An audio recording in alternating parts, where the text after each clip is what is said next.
नमस्कार दोस्तों, स्वागत है आप सभी का लेगेसी लिटरेचर्स पर। आज हम पढ़ने वाले हैं क्लास 12 हिंदी का एक बहुत ही महत्वपूर्ण और विचार प्रधान चैप्टर, एक लेख और एक पत्र। इस चैप्टर के माध्यम से हम भगत सिंह के विचारों को समझेंगे, जहां क्रांति सिर्फ हिंसा नहीं बल्कि सोच, चेतना और सामाजिक परिवर्तन का नाम है। इस लेख और पत्र में देशभक्ति, त्याग और राष्ट्रीय जिम्मेदारी का गहरा संदेश मिलता है, जो आज भी उतना ही प्रासंगिक है। इस वन शॉट वीडियो में आपको मिलेगा सिंपल भाषा में क्लियर एक्सप्लेनेशन और बिहार बोर्ड एग्जाम के लिए इम्पोर्टेंट पॉइंट्स। तो वीडियो को अंत तक देखिए और चलिए शुरू करते हैं। भगत सिंह का नाम सुनते ही हमारे जहन में क्या आता है? एक रेवोल्यूशनरी, एक फ्रीडम फाइटर, राइट? पर क्या आप जानते हैं कि वो एक ज़बरदस्त सिंकर भी थे?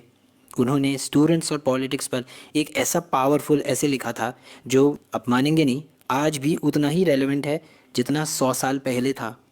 तो सवाल बड़ा सीधा सा है, क्या स्टूडेंट्स को पॉलिटिक्स से दूर रहना चाहिए? ये सवाल आज भी उठता है ना। पर ज़रा सोचिए, 1920s के दशक में तो ये एक नेशनल डिबेट थी। तो चलिए आज इसी पर बात करते हैं और जानते हैं कि इस पर भगत सिंह का टेक क्या। ज़रा 1920s का माहौल इमेजिन करके देखिए। ब्रिटिश सरकार का स्टैंड बिल्कुल क्लियर था, स्टूडेंट्स का काम है पढ़ाई करना, पॉलिटिक्स से दूर रहना। और ये कोई हल्की फुल्की बात नहीं थी। मामला इतना सीरियस था कि पंजाब सरकार कॉलेजों में एडमिशन से पहले बाकायदा स्टूडेंट से एक बॉन्ड साइन करवाती थी कि वो किसी भी पॉलिटिकल एक्टिविटी में हिस्सा नहीं लेंगे। सोचिए। और फिर इसी स्टेटस को इसी सोच को चैलेंज करने आए भगत सिंह। हम अक्सर उन्हें सिर्फ एक फ्रीडम फाइटर के तौर पर याद करते हैं, पर वो इससे कहीं ज़्यादा थे। वो थे एक रेवोल्यूशनरी थिंकर। ज़रा इस टाइमलाइन पर एक नज़र डालिए। 1907 में जन्म और 1931 में सिर्फ 23 साल की उम्र में शहादत। ज़िंदगी बहुत छोटी थी, है ना? लेकिन इसका इम्पैक्ट इतना ज़बरदस्त था कि आज भी पूरी की पूरी जनरेशन उनसे इंस्पायर होती है। तो सवाल उठता है कि भगत सिंह की ये रेवोल्यूशनरी सोच, ये विचार आए कहाँ से? इसकी जड़ें थी उनके अपने परिवार में। एक ऐसा परिवार जो पूरी तरह से भारत की आज़ादी की लड़ाई को डेडिकेटेड था। आप देखिए, उनका पूरा का पूरा परिवार फ्रीडम स्ट्रगल की फ्रंट लाइंस पर था। पिता और चाचा कई कई बार जेल गए। एक चाचा को तो देश निकाला दे दिया गया और दूसरे की जेल में टॉर्चर की वजह से मौत हो गई। और बात यहीं ख़त्म नहीं होती। भगत सिंह की शहादत के बाद उनके भाइयों को भी जेल में डाल दिया गया। मतलब उनके घर का माहौल ही क्रांति का था बचपन से। लेकिन इन सब में भी एक ऐसा शख्स था जिसका उन पर सबसे गहरा, सबसे ज़्यादा असर पड़ा, और वो थे करतार सिंह सराभा। गदर पार्टी के एक जांबाज रेवोल्यूशनरी जिन्हें अंग्रेज़ों ने फांसी दे दी थी। और यहाँ एक बात है जो वाकई दिल को छू जाती है।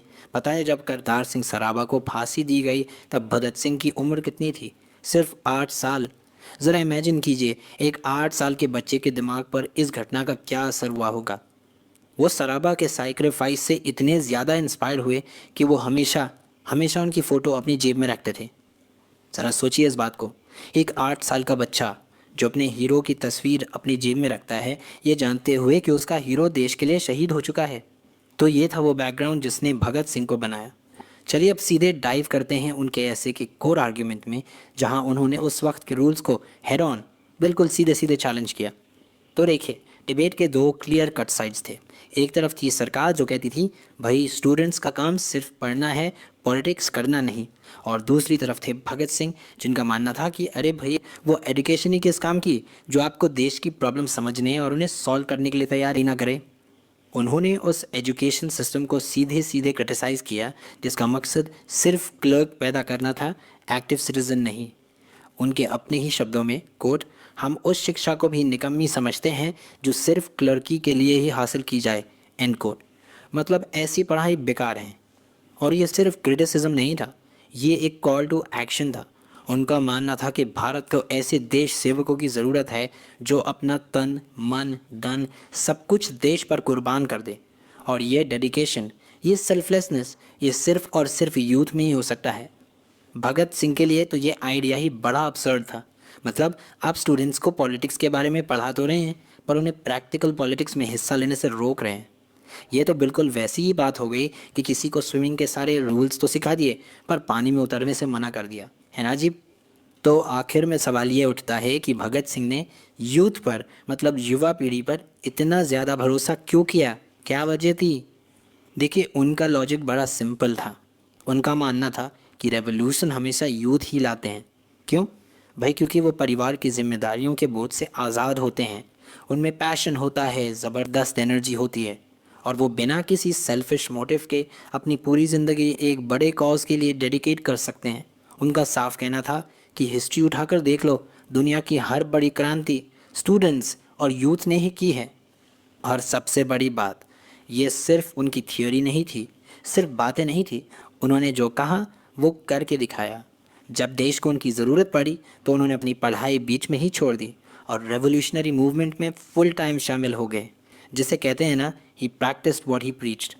सोचिए, भगत सिंह का ये एस्से लिखे हुए लगभग 100 साल हो चुके हैं, लेकिन उन्होंने जो सवाल उठाया था वो आज भी उतना ही, बल्कि शायद उससे भी ज़्यादा रेलेवेंट है। और ये हमें एक बहुत बड़े सवाल के साथ छोड़ जाता है कि आज के इस मॉडर्न वर्ल्ड में एक देश की ज़िंदगी में एक स्टूडेंट का असल रोल, असल भूमिका क्या होनी चाहिए।